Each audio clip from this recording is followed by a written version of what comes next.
All right, so we're recording a video with Ray Stata and Marsha Enright. We're going to talk about the impact of great books on Ray from his time of learning through them at his time at MIT. And when was that, Ray? I went there in 1953. And what kind of course did they have in great books? It was, they have what they call the required General Institute requirements. And as part of the humanities part, they had a required 2-year sequence that essentially they didn't call it the Great Books. I think they call it the History of Western Civilization, but there was a sequence of 4 courses that was required for graduation. And it was over 2 years. Yes. So you got a pretty good dipping into the great books to do 4 courses over 2 years.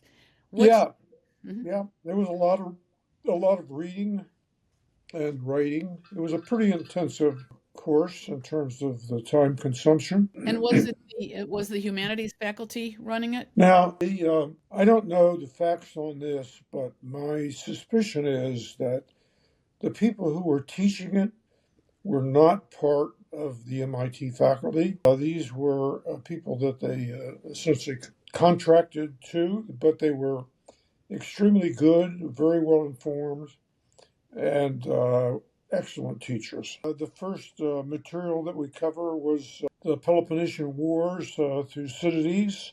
So we went through that as a way of learning about the setting of ancient Greece. And then we went from there to some other, I remember, what was the name of it? Epicurus. We read that book and the alternative about the ascetics. I forget the name of the Stoics? books.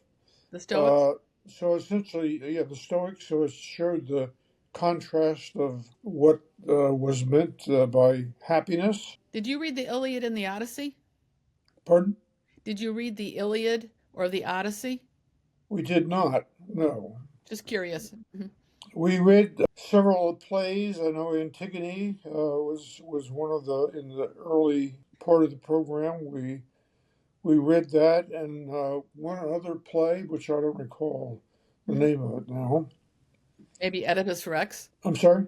Maybe Oedipus Rex? No. No. Did you read a comedy? The second one, I just can't recall. That's okay. Yeah. Yeah. I was wondering if, Aristophanes was the kind of the first famous comic writer, and he has a play called Lysistrata about the women of the women of Greece going on strike Yeah. because they're sick of war. Yeah. I think that must have been the one we read because I remember that Right, that plot. cornerstone. Yeah. Yeah, right. And it fits with the Peloponnesian War because that's what they're going on strike about. So, Yeah.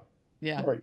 yeah. So tell me a little bit more about other things that you read. Well, I guess the frame was that when I went there, I fully expected that I'd get a great education, in engineering, and science. I had no real idea. I hadn't studied carefully what other kind of courses they offered to begin. But when I started taking that program, and as I continued through it, I mean, I was really impressed by the quality of the material and the quality of its presentation. It wasn't until the 9th grade of high school that I was in a school that had a library. Mm. And I got to know the librarian well, as she recommended a lot of books to read, but none of them were of the philosophers. It was more English, Dickens and some history and modern novels. So it was more, that was just her recommendations of things that I read. Hmm. But I had never read a book on philosophy ever. So during the introduction to this, they explained the various aspects of philosophy and that there were, different viewpoints on each of those aspects. And I know we read, Plato's Republic, I think it was, Hmm. and then following that, we read some material from Aristotle, And I know there was a discussion and explanation about what Rand called the primacy of consciousness versus the primacy of reality, and how that was played out in terms of Plato and Aristotle. Mm. And in that difference, as we went through history with different later books, there was always this compare and contrast, and of course that difference has lived on through history, through the various writers. And tell us a little bit about well, first of all, tell us a little bit about your background. So, how did you end up at MIT? I was brought up in Royal, Pennsylvania, but during the war, my parents went off to a factory near Baltimore. So my first year in school was in a one-room schoolhouse with 8 grades and one teacher. So that was my introduction. Mm. And then in the second grade, I went to another school. Third grade, I went to another school. Fourth grade, another. And fifth grade, another. So every year in the early years, I went to a different school. Your parents were moving around? Yes, Right. and the recollection of learning was pretty sparse. It wasn't really until I got in high school that I got in gear in terms of awareness of what I was learning and an appreciation of Mhm. what I was learning. So I wasn't in one sense prepared. On the other hand, I always got A's on my report card, so my parents didn't particularly pay much attention in the sense that it seems like it was working. Now the MIT story is an interesting one. When I was first of all, in the freshman year, when I was kind of poking around in the library, I found a book on the history of science, a little book called Matter and Energy, and it was fascinating because it went through all the great discoveries and all the people who were involved with that. So that is the thing that triggered my interest in the technical side of education. And I started to think about and going to college, going to a school that would specialize in that area. So as a sophomore, in playing basketball in not a very large gymnasium, so the lines were kind of right up against the wall. Mm. I banged into the wall and jammed my neck and ended up in the hospital Oh. for maybe they had traction. I think I was there for probably a week, Mm. and it turns out that next to me, in the bed next to me, was an elderly gentleman who had spent his life as an engineer. So I used that opportunity to learn from him, and one of the things I asked about was what are the different schools, which ones should I look into, and he gave me a litany of who's who in engineering education. But anyway, he impressed upon me one thing. He said, "Look, there's only one school that you should give any serious consideration, Mm. and that's MIT." He says, "Very difficult to get in there, but if somehow or the other you do get accepted, ask no questions, just go." So then, as a senior, I took the NROTC scholarship test, and I got a full year, a 4 year full boat tuition. Oh.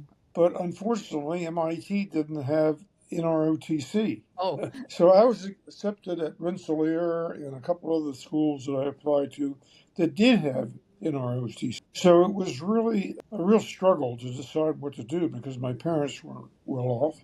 Hmm. And so here was a free ride. But I kept remembering what that man said. He said, if you Hmm. get accepted, go. Now, they had a need blind admissions policy, which they still have today.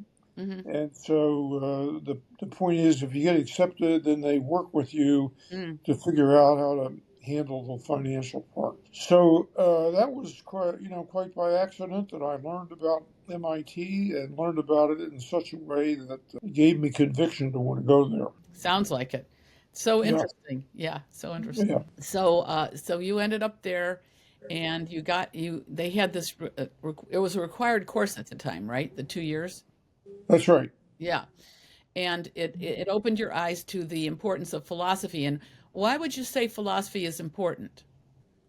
First of all, the framework for the different aspects of philosophy and what does that mean, at least for me, gave an insight into the significance of the various aspects of the important questions of life, and the metaphysics and epistemology and ethics and politics and aesthetics. And through that, I had never been introduced before to the foundations of philosophy. So that, in and of itself, set up a framework of thinking about knowledge and learning. And then, as it turns out, and I think the great books reflected this, is that a lot of the early sort of abstract thinking was focused on philosophy. That's not to say there weren't other things as well, but the early great thinkers were, for the most part, philosophers.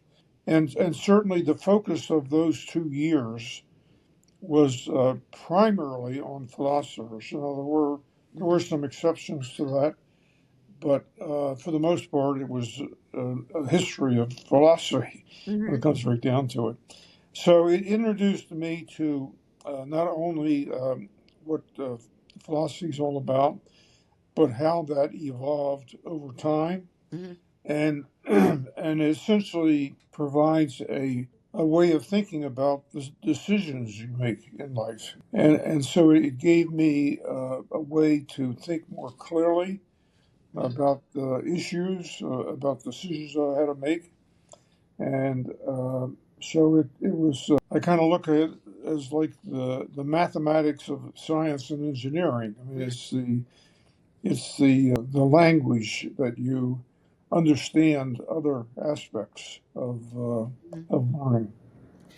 So, just for the audience sake, when you're saying the different branches of philosophy, you're saying metaphysics is what's the nature of reality, epistemology is how do we know what's true or not, ethics is how should we live, and politics is how should we live with other people, and then aesthetics is what is the importance of art in life and Right.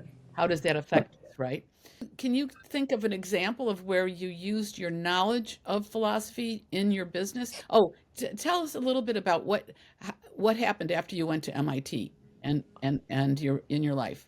Yeah. Well, I my first job out of school was with Hewlett Packard. Hmm. And I had already decided when I was in high school, pretty much, that in terms of a career, that I would start a business because I wanted the freedom to be in control of my own destiny and decide for myself what I wanted to do and how to do it. So that was a decision that I had already made. And so going to Hewlett Packard was kind of like a mini MBA. I learned a lot about business. Mm-hmm. And in particular, I took a job in sales that allowed me to understand customers and how the company dealt with customers and how it promoted its products. It was a deliberate choice because at that time, Hewlett Packard was considered one of the best managed companies, and so it was a great education for me. In terms of how it affected my thinking, now I already had this orientation toward aversion to authority and a desire to be in control of my own life and so forth. So I wouldn't say that I learned that at MIT, but certainly that orientation got enriched and deepened through the learning there. And so when I did start a company, the culture of the company was largely built around the belief that other people were just like me and they wanted as much freedom, autonomy as they could get. And so it was deliberately set up a highly decentralized structure and delegated the decisions, broadly and deeply in the company. So I think that was a very important part of how I went about my business. So that was came out of your own desire for autonomy. It did, I will say that the significance of the learning in those first 2 years is it really got me interested to learn more and from other great thinkers. And so I've spent my whole life reading books with a twist toward the evolution of philosophical thinking. As like Ramy, as a matter of fact, Ramy introduced me to Ayn Rand and her works, Mhm. and so I read that stuff pretty deeply and went to a lot of their seminars. Mhm. So it became a lifelong learning process for me as to what sort of the latest thinking was and why and how that differed from what was before and where that was leading. So I think as I've been with one company for 60 years, and it's going through a significant change and metamorphosis over time, and the culture morphed as the company grew. And I would say that the clarity of thinking about how to modify and change the culture of the company harkened back to the beginning of my learnings that was triggered there by those courses at MIT. So, from that point of view, obviously, I got a degree in engineering. The company I started, it was an engineering company, and so having that knowledge was certainly key to the company success. But in many ways, I would say that the program that I took in the humanities and social sciences had a greater impact on me in terms of my leadership ability and approach and quality. And so in that way, that part of my education had more influence on my career than actually the technical education. Fascinating. And would you say that it helped you with your clarity of thought and with also being in the sense of being clear, you have Plato's view, which is tends to be very collectivist and conforming and controlling, and then Aristotle's, which is more about individuals and their ability to live their life well, and those kinds of ideas helping you clarify your thought when you're Yeah.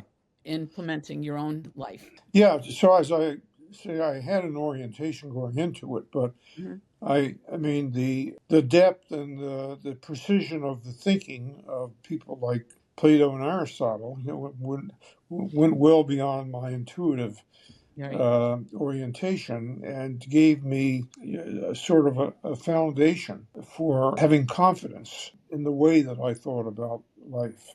Mhm. And certainly that carried over into ethics very much. I was never a religious person. I went to a lot of different churches to figure out, what they were all about, but I was never religious. And so to a large extent, my behavior and my values when it comes to ethics were largely shaped from philosophy more so than from religion. We forgot to mention what company you founded and have worked with for 60 years.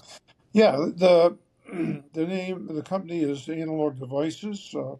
We manufacture semiconductors. We've grown consistently now for 60 years, and our sales are about $12 billion, and we have about 25, 30,000 employees scattered around the world. Oh, thank you very much. So it's been a very successful company, not as noted or as successful as companies who were in the digital part of electronics, a much faster growing, larger part of the industry than the analog part.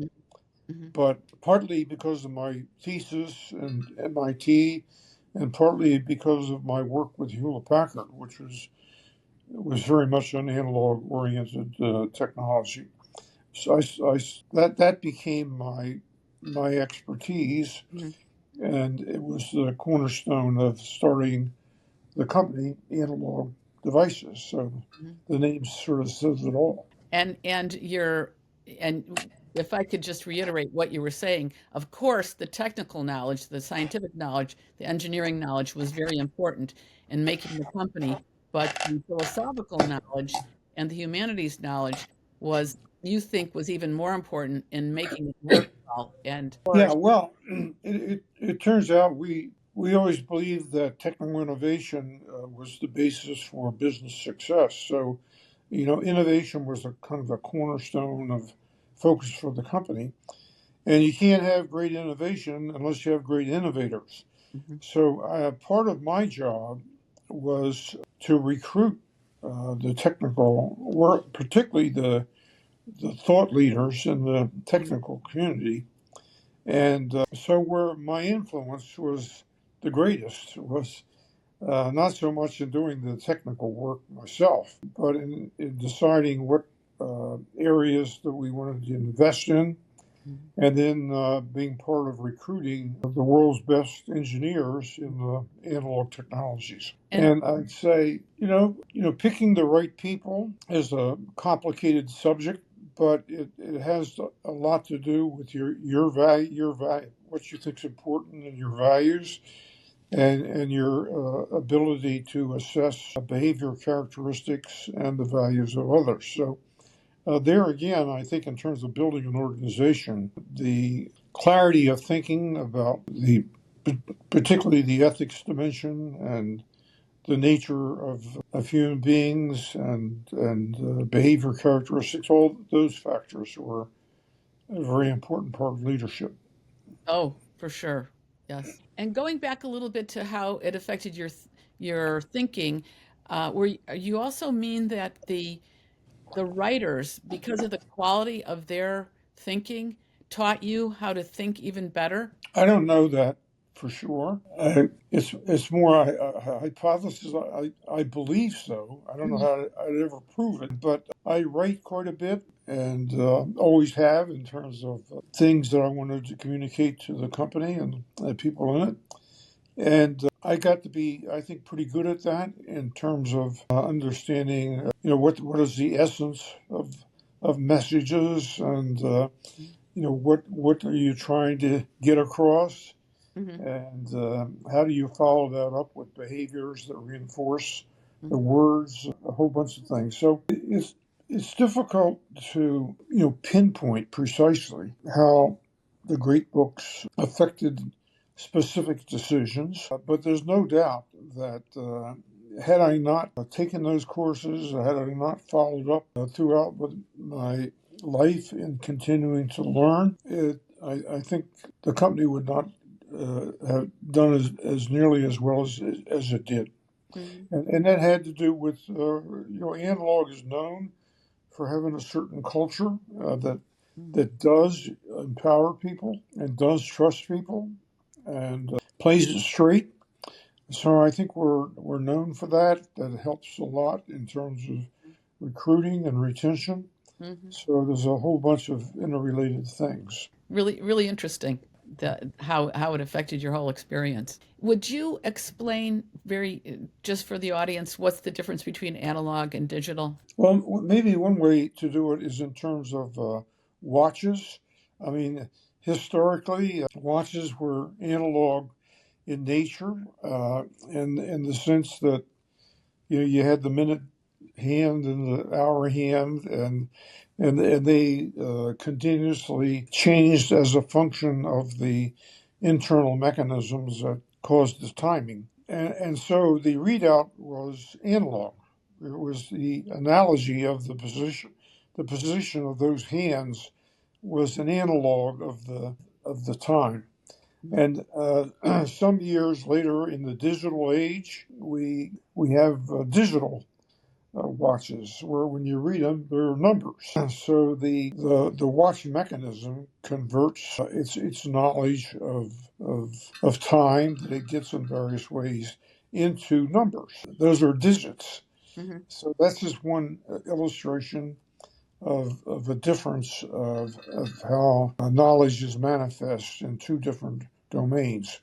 And that's true across a very wide range of phenomenon, particularly in instrumentation, controls. There's some of them are done better in the analog domain, and some are done better in the digital domain. Of course, the world is becoming more and more digital, and so our company has had to change its strategy to where we now have quite a depth of experience in the digital world, and we integrate our knowledge of digital technology with our analog technology to come up with solutions that are more holistic Mm-hmm. in what they'll do.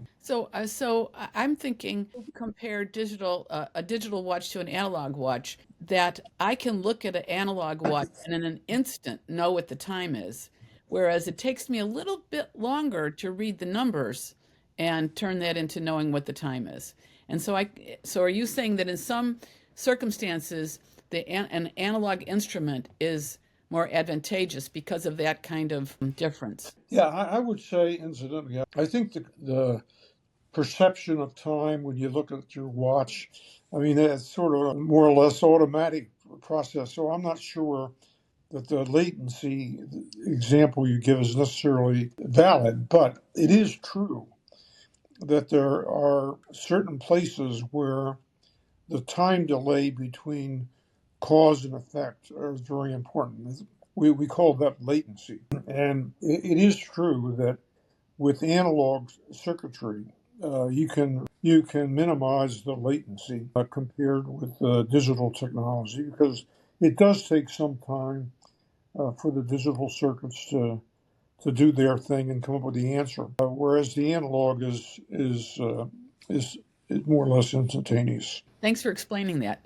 Well, let's see. Is there anything else you'd like to say about your experience with the great books? Well, I would say sort of at every step along the way, there's always, political jargon and newspaper articles and magazine articles that have different points of view on current events, and for that matter, even on historic events. And one has to have enough education of the right kind to be able to assess whether or not that knowledge that's being communicated, however it is first of all valid, whether it's true or false, but beyond that, whether or not it's relevant or necessarily the best answer to the dilemma that you're facing. So that's the way it always has been in history. There have been current events in which there's differences of opinion from very thoughtful and intelligent people. And I think the great books got me started on a process of learning that allows me to make assessments Mm-hmm. and judgments about what to pay attention to and what not to pay attention to, what actions to take as a result of what you learn. And we're going through a period now that's often referred to as post. There was a period of modern philosophy, and now we're in a period of postmodern philosophy. The whole woke thing that we read a lot about has to do with very very fundamental philosophical points of view in terms of epistemology and metaphysics and ethics, the whole thing. Mm-hmm. And one has to be in a position to interpret and understand that. And I think I'm not a scholar, so I don't understand it in the depths that scholars do. Or Ramey is a scholar. He's several steps ahead of me. That's my son, and so he has a much deeper understanding of some of these questions than I do.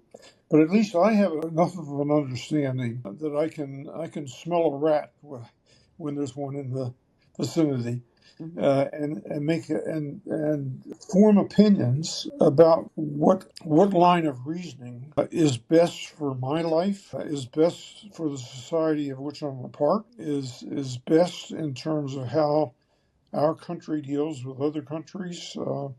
So you have to form opinions on those things and ultimately take action in terms of your rights as citizens to vote and select leaders, but in a lot of different ways in terms of the kind of programs that I support philanthropically. There's some programs that are enriched by one point of view and others by other points of view, and you have to kind of decide, which of those points of view do you think are the best ones for yourself and for your country. And would you say that the great books helped you to be more aware of all these different points of view so that you could independently judge them and judge the new things that came up?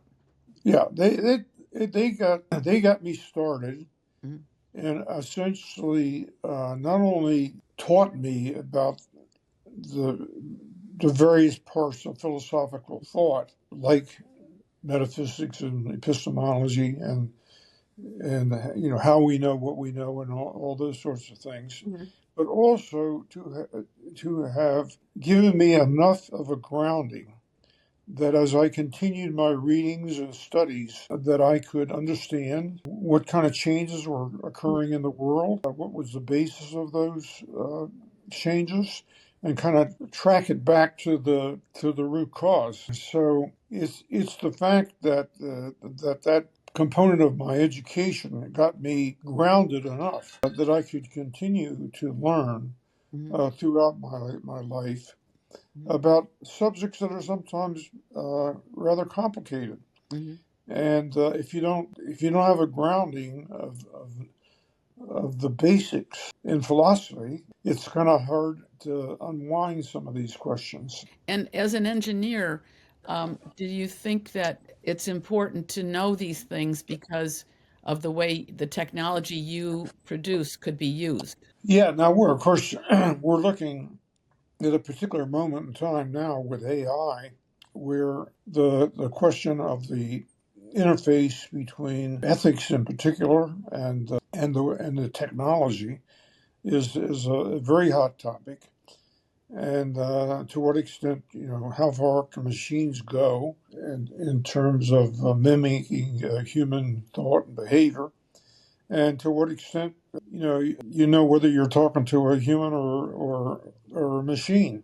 Mhm. So today it's highly relevant, Mhm. and but I think throughout history, a lot of the important questions about nature had a grounding in, particularly with epistemology. How do we know what we know, and how do we test that?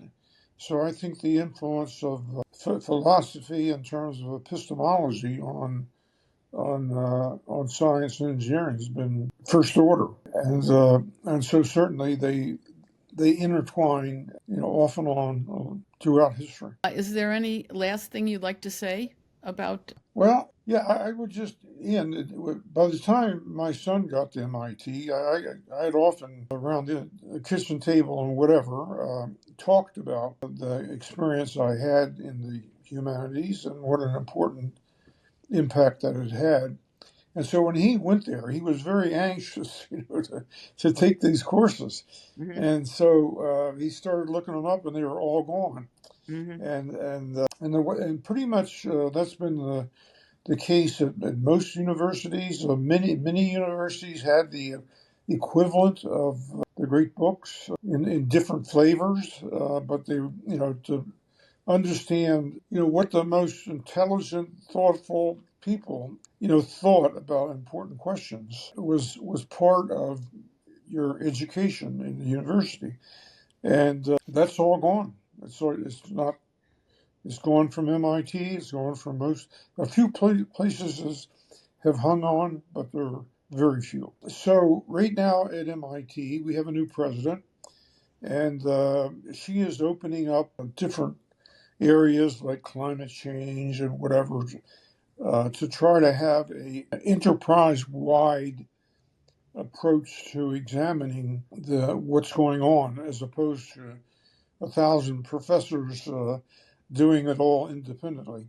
Mhm. And one of the areas that she's opened up for reexamination is how should humanities and social sciences at MIT, in terms of the education experience, what should that be? And how does that interplay with the technical world? And so she's invited the faculty to look into that more deeply, to put forth some requests for proposals for how we might add new course materials and whatever.